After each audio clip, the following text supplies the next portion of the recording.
আর রহমান আল্লামাল কুরআন খালাকাল ইনসান আল্লামাহুল বায়ান।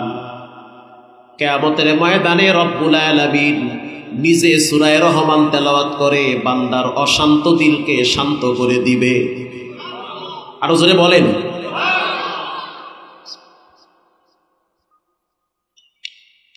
এরকম একটি সূরা আছে, সূরার নাম হলো সূরা ওয়াকিয়া।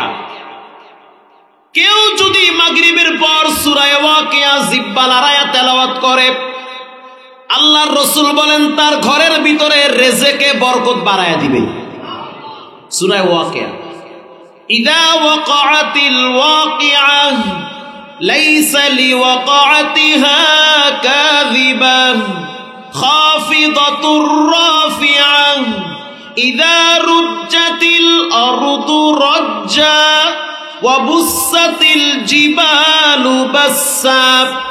আল্লাহর রাসূল বলেন কেউ যদি মাগরিবের পরে সূরা ওয়াকিয়া তেলাওয়াত করে, আল্লাহ পাক তার রিজকে বরকত বাড়ায়া দিবে। এটা পরীক্ষা, বাস্তব কথা।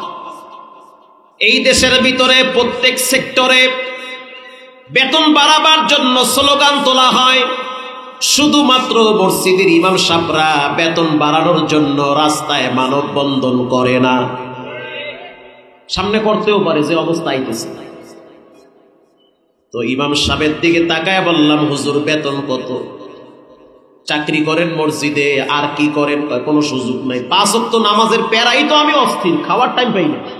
ঘুমের মধ্যে চিল্লে ওড়া লাগে, না জানি ফজর হয়ে গেছে। কথা কান না কান? ইমামতি করা সবচেয়ে কঠিন কাজ, এটা মারাত্মক কাজ। টাইম টু টাইম খেয়াল রাখতে হবে, তা না হইলে আবার কিছু মুসল্লি আছে এরা মসজিদে আগে গিয়া খালি ঘড়ির দিকে যায়। এমনও তো হইতে পারে যে নামাজের টাইম 1:30, ওই 1:30টার সময় ইমাম সাহেবের বাথরুমে চাপ দিছে, বেড়ায় গেছে বাথরুমে, এদিকে কমিটি বয়ে বয়ে গিবত করা শুরু করছে যে হুজুরে গেছে কই, দাওয়াত মনে হয় আরেকটা খাইতে গেছে, অথচ হুজুরে গেছে বাথরুমে। এমনটা হয় কি হয় না? এই জরুরত গুলা মানুষ বুঝতে চায় না। ইমাম সাহেব বেতন কত? বলে হুজুর মাত্র 12,000। 12,000? আচ্ছা। ছেলে মেয়ে কয়জন? বলে 7 জন। ওরে আল্লাহ, কয় কি 7টা মাইয়া বলা হয়। জামার কাপড়ের দিকে তাকা, দেখছি 700 টাকা দাম গজের। দাড়ির দিকে তাকায় দেখলাম তেল মাইরা চিরুনি দিয়ে আশ্রায়, আবার সুরমাও লাগায়। ওরে বাপসা। পকেটের দিকে তাকায় দেখলাম একটা আতরও আছে, দাম কত? কয় 600 টাকা। আল্লাহু আকবার বলেন। কত টিপটাপ। হুজুর লঙ্গির দাম কত? কয় 2 পিস হলো 1700। ওরে আল্লাহ, কেমনে কেমনে এটি কেমনে কেমনে হয়? হুজুর বলে এটা এমনে এমনে হয় না, রব চাইলে সবই হয়। রব চাইলে সবই।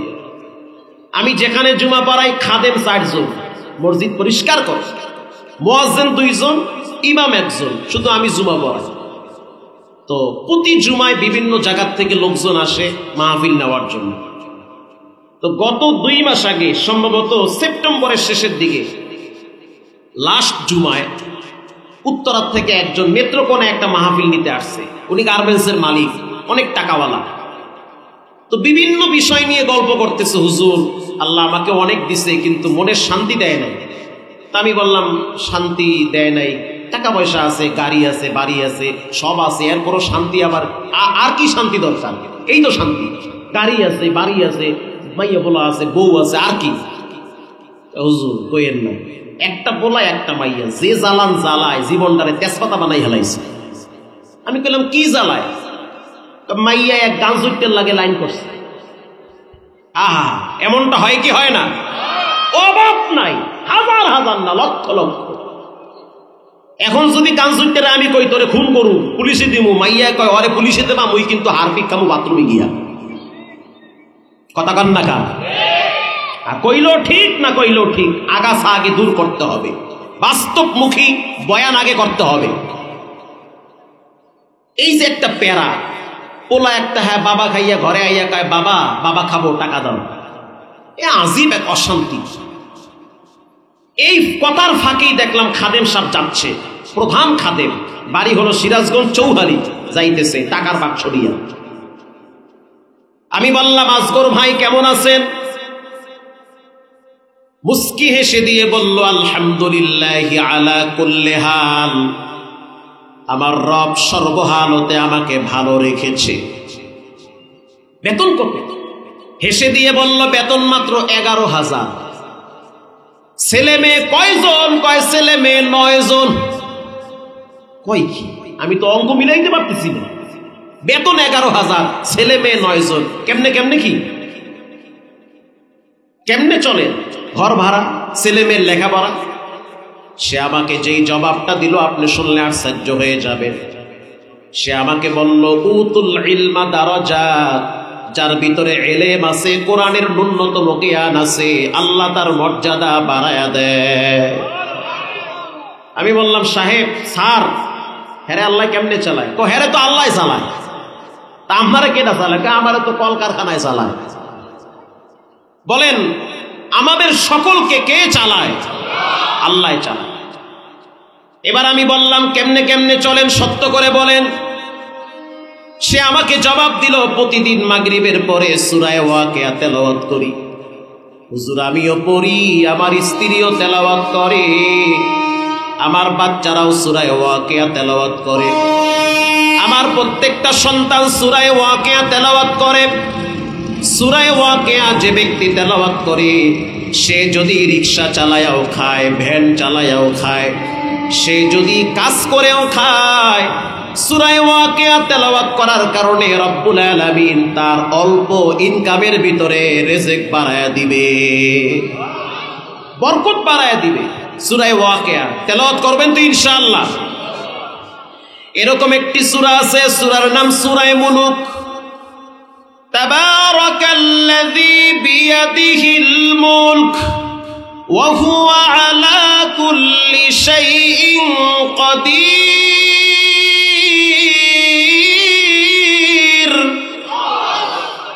কেউ যদি এশারের নামাজের পর সূরা মুলুক তেলাওয়াত করে, আল্লাহ রাব্বুল আলামিন তার মৃত্যুর পরে অন্ধকার কবরে আলোকিত করে দিবে। অন্ধকার কবর আলোকিত হবে সূরা মুলুক তেলাওয়াতের কারণে। এরকম একটি সূরা আছে, সূরার নাম হলো সূরা মাউন। কষ্ট হয় আপনাদের? সূরার নাম মাউন। এই সূরাটার দিকে যদি আপনি তাকান, 7টি আয়াত রয়েছে। বলেন 7টা আয়াত। এই সূরাটার প্রত্যেকটা আয়াতের লাস্টে আছে নুন, শুধু একটি আয়াতের শেষে আছে মিম। একেবারে সহজ বাংলা ভাষায় আপনাদেরকে বুঝাই, কষ্ট হয়? এই সূরাটার নাম হলো মাউন। তুচ্ছ বিষয়, খুন্তা, কুড়াল, দাও, এগুলা। প্রিয় ভাইয়েরা আমার, এই সূরাটা ইসলামের প্রথম যুগে নাজিল হয়েছে। প্রথম 3টা আয়াত নাজিল হয়েছে কাফেরদের ব্যাপারে, বাকি 4টা আয়াত নাজিল হয়েছে মুনাফিক মার্কা মুসলমানদের ব্যাপারে। আল্লাহু আকবার বলেন। 3টা আয়াত নাজিল হয়েছে কাফেরদের ব্যাপারে। এই সূরা যখন নাজিল হয়, প্রেক্ষাপট আপনাদেরকে শোনাই। আমি এই সূরার উপরে কিছু আলোচনা করব, একটু সময় লাগবে। আপনাদের কি কষ্ট হবে? একটা সূরার সংক্ষেপে কিছু তর্জমা শুনেন, সওয়াব তো হবে। এই সূরাটা তো সবারই কম বেশি জানা, শুনতে শুনতে পড়তে পড়তে অনেকের মুখস্থ হয়ে যায়। প্রিয় ভাইয়েরা আমার, এই সূরাটা যখন নাজিল হয়েছে তার আগ মুহূর্তের ঘটনা। আল্লাহর হাবিব হাতিমে কাবার পাশে দাঁড়িয়ে আছে। ইন টাইমে তাকায় দেখতেছে একটা বালক, ছোট্ট বাচ্চা, 12 থেকে 13 বছর বয়স হবে, আল্লাহর নবীর পাশ দিয়ে চোখের পানি ছেড়ে কাঁদতে কাঁদতে যাইতেছে। আল্লাহর নবী প্রশ্ন করল, সন্তান কি হয়েছে, কেন তোমার চোখে পানি? আল্লাহর নবী শুধু নবী না, তিনি ছিল মানবতার দরদি। আল্লাহু আকবার। তিনি মানুষের কষ্ট বুঝতেন, সুখে দুঃখে মানুষের পাশে থাকতেন। এবার ওই বাচ্চাটা বলতে আছে, ইয়া নবী আল্লাহ, আমি তো এতিম, আমার আব্বা আম্মা কেউ নাই। মৃত্যুর আগে আগে আপনার চাচা আবু জেহেল বিভিন্ন রকম কৌশল অবলম্বন করে আমার বাবার সম্পদগুলা আত্মসাৎ করেছে, আমার বাবার সম্পদগুলা গ্রাস করেছে। এতিমের সম্পদ আগুন, কেউ যদি আগুন খাইতে চান সে যেন এতিমের সম্পদ মেরে খায়। বুতুনিহিম নার, আল্লাহ পাক বলেন কেউ যদি পেটের ভিতরে জাহান্নামের আগুন ঢুকাইতে চায় সে যেন এতিমের সম্পদ খায়। তার মানে এতিমের সম্পদ কেউ যদি খায় সে সম্পদ খায় নাই, জাহান্নামের আগুন তার পেটে ঢুকাইছে। বলেন নাউজুবিল্লাহ।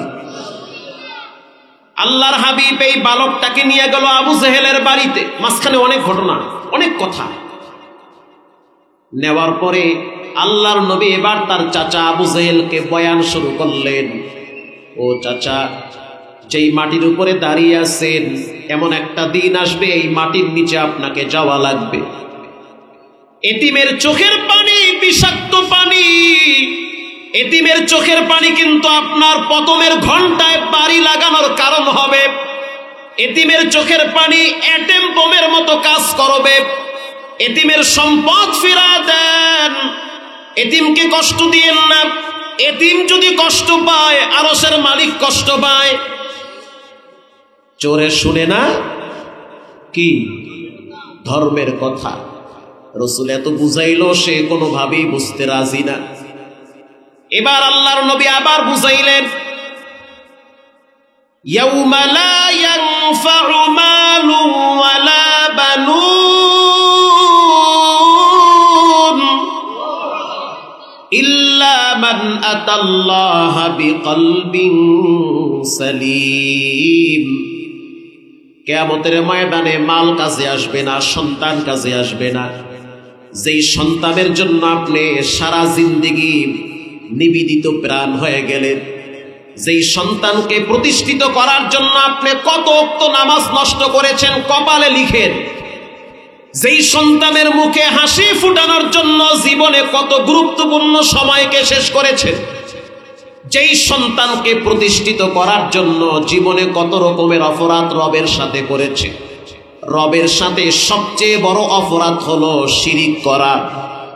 রবের সাথে সবচেয়ে বড় নাফরমানি হলো নামাজ ত্যাগ করা। সমাজে অনেক বাবা আছে সংসার চালাইতে গিয়া টাকা পয়সা ইনকামের পিছনে এমন ভাবে দৌড় মারে টাইম মতো নামাজও পড়তে পারে না। কথা কন না গান। সে সংসারের অজুহাত পেশ করে। আবার একটা সময় দেখা যায় যেই ছেলেমেয়ের জন্য বাবা এত কষ্ট করে সেই ছেলেমেয়েরাও বাবারে পাত্তা দেয় না। দুনিয়া পাইলেন না, আখিরাতও পাইলেন না, আপনি এখন যাইবেন কই? কিয়ামতের ময়দানে সন্তান তো বাবার বিরুদ্ধে মামলা দিবে। রব্বানা আতিহিম দিফাইন মিনাল আযাবি ওয়ালআনহুম লা'নান কাবীরা। আয় আল্লাহ, আপনি আমার আব্বা আম্মাকে ডাবল আযাব দেন। কেন? সকালবেলা কোচিং এ পাঠাইছে, না গেলে ধমক দিছে। প্রাইভেটে না গেলে রাগ করত, স্কুলে না গেলে ধমক দিত, পরীক্ষায় পাশ না করলে মা বাবায় রাগ করত। কিন্তু আমি একটা উপযুক্ত সন্তান, বাবার পকেটের টাকা খাইয়া বাবার ঘরে ঘুমাইছি, বাবায় নামাজের জন্য একটা বারের জন্য ধমক দেয় নাই, নামাজের ব্যাপারে সতর্ক করে নাই। আল্লাহ আপনাকে চিনায় নাই, নবীকে চিনায় নাই। অতএব আজকে আমি আমার চোখ দিয়া বাবারে চিনতে চাই না, জাহান্নামে লাথি মেরে ফেলাম। আল্লাহু আকবার বলেন। কলিজার টুকরা ছেলে মেয়ে বলবে যে এই পোলারে একের দরদ দিয়ে কপালে চুমা খান, এই পোলাই আপনারা সাইজ করবে। এটা কোরআনে আসছে। আল্লাহর নবীও তো সন্তানকে ভালোবাসতেন, সাহাবীরাও তো সন্তানকে ভালোবাসতেন। আমার বাপ তো আমারে ভালোবাসছে, কিন্তু নামাজের ব্যাপারে, কোরআনের ব্যাপারে, ইসলামের ব্যাপারে বিন্দু পরিমাণ কোনো আদর নাই, কোনো ভালোবাসা নাই। ঠিক মতো এগুলো আদায় করতে হবে। প্রিয় ভাইয়েরা আমার, আল্লাহর নবী যখন আবু জেহেলকে নসিহত করলো, বয়ান করলো, আবু জেহেল বলল আমি এগুলো মানি না। রাসূল বলল, আবু জেহেল, ও চাচা, কিয়ামতের ময়দানটাকে ভয় করেন। এমন একটা দিন আসবে যেই দিন পুরা জমিনটা হবে তামার, সমস্ত মানুষগুলো উলঙ্গ অবস্থায় দাঁড়ায় থাকবে, কানা মিকদারুহু 50,000 সানাতিন মিম্মা তাউদ্দুন। প্রত্যেকটা মানুষকে 50,000 বছর দাঁড়ায় থাকা লাগবে এক পায়ের তালুর উপরে, তাও আবার তামার জমিন। মাথার উপরে সূর্য চলে আসবে, সূর্যের তাপে গুনাহগার বেঈমানদের মাথার মগজগুলা টকবক টকবক করে ফুটবে, এগুলো বেয়ে বেয়ে পড়বে। পানির পিপাসায় যখন নাফরমানরা চিৎকার মারবে, তখন রব বলবে রক্ত আর পুষ পান করাও। দুনিয়ার ভিতরে কোটি কোটি গ্লাসের পানি তারে আমি খাওয়াইছি, রং বিরঙ্গের পানি খাওয়াইছি, এক এক নদীর এক এক রকম মাছ খাওয়াইছি, এক এক গাছের ফল খাওয়াইছি, বিভিন্ন রকমের সামুদ্রিক মাছ তাকে খাওয়াইছি। জমিন থেকে অনেক রকমের খাবার তার জন্য আমি উৎপাদন করেছি। সে আমাকে ভুলে গিয়েছিল, সে আমার হুকুমকে বৃদ্ধাঙ্গুল দেখিয়েছে। দুনিয়ার সব কাজ করার সময় হয়, কিন্তু আমার হুকুম মানার তার সময় হয় না। আজকে তাকে পানি খাওয়ানো চলবে না, রক্তপুষ তাকে খাওয়ানো হবে। নাউজুবিল্লাহ বলেন, রক্তপুষ খাওয়ানো হবে। আল্লাহর নবী যখন চাচাকে বয়ান করলেন, তখন আবু জেহেল বলতে আছে কিয়ামতের ময়দান বিশ্বাস করি না। আরো জোরে বলেন, বিচারের দিন এটি মানি না আমি। আবু জেহেল বলে, আল্লাহ তাআলা তদানীন্তন সময়ে তৎক্ষণিক কোরআনের 3টা আয়াত নাজিল করছে সূরা মাউনের। আরাআইতাল্লাযী ইউকাযযিবু বিদ্দীন ফাযালিকাল্লাযী ইয়াদউল ইয়াতীম। ও নবী, আপনি দেখেছেন ওই ব্যক্তিকে? ওই ব্যক্তি মানে আবু জেহেল। বলেন, ওই ব্যক্তিকে? আবু জেহেল। ফাযালিকাল্লাযী ইয়াদউল ইয়াতীম, এতিমের ঘাড় ধাক্কা দিয়ে তাড়িয়ে দিয়েছে। এক নম্বরে সে আখিরাতকে বিশ্বাস করে নাই, কিয়ামতের ময়দান বিশ্বাস করে নাই। 2 নম্বরে এতিমের ঘাড় ধাক্কা দিয়ে তাড়িয়ে দিয়েছে। ওয়ালা ইয়াহুদ্দু আলা তুআমিল মিসকিন, মিসকিনদেরকে খাবার দিতে উৎসাহিত করত না। কথা কি বুঝতেছেন? এই 3টা খারাপ গুণ হলো বেঈমানদের। বেঈমান মানে যার ভিতরে ঈমান নাই, তাদের ভিতরে এই 3টা বদ গুণ। 1 নম্বরে তারা কিয়ামতের দিন অবিশ্বাস করে, প্রতিফল দিবসকে অবিশ্বাস করে। 2 নম্বরে তারা এতিমদের হক মেরে খায়। 3 নম্বরে অসহায় মিসকিন দরিদ্রদেরকে খাবার দিতে উৎসাহিত করে না। এখন আমরা দেখতে পাই এই বদগুণগুলা মুসলমানদের ঘরে ঘরে ঢুকে পড়েছে। ভাই মারা গেছে 20 বছর আগে, তখন ভাইস্তে আসলো ছোট। আহা, ভাইস্তে জানে না বাবার সম্পদ কোনটা। ভাইস্তে বড় হইছে, চাচারে বলে আব্বার সম্পদ কোনটা। ওই ক্ষেতের মধ্যে ওইটা তোর বাপের সম্পদ। রাস্তার পাশে যেই দামি দামি সম্পদ, ওগুলা বড় ভাই বা অন্য ভাইরা আত্মসাৎ করে। যেই ভাই মারা গেছে ওই ভাইয়ের ভাইস্তে গুলারে সম্পদ থেকে মাহরুম করে। তার মানে এতিমের হক মেরে খায়, এতিমের হক মেরে খায়। আর এরা যদি মক্কায় গিয়ে লাব্বাইকের আওয়াজ দেয়, হজ তো কবুল হবে না, কপালে ঝাড়ুর বাড়ি। কিসের হজ?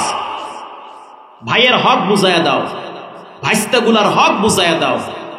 দলিল কয় পানিতে ভাসায় লইয়া গেছে, দলিল যায় পানিতে ভাসায় লইয়া, ওই সামনের দলিল কয় খাইয়ে লাইছে কাউয়ায়। প্রিয় ভাইয়েরা আমার, রাগ করতেছেন? এতিমের হক নষ্ট করিয়েন না। যারা এতিমের হক খায় তারা জাহান্নামের আগুন পেটে ঢুকায়।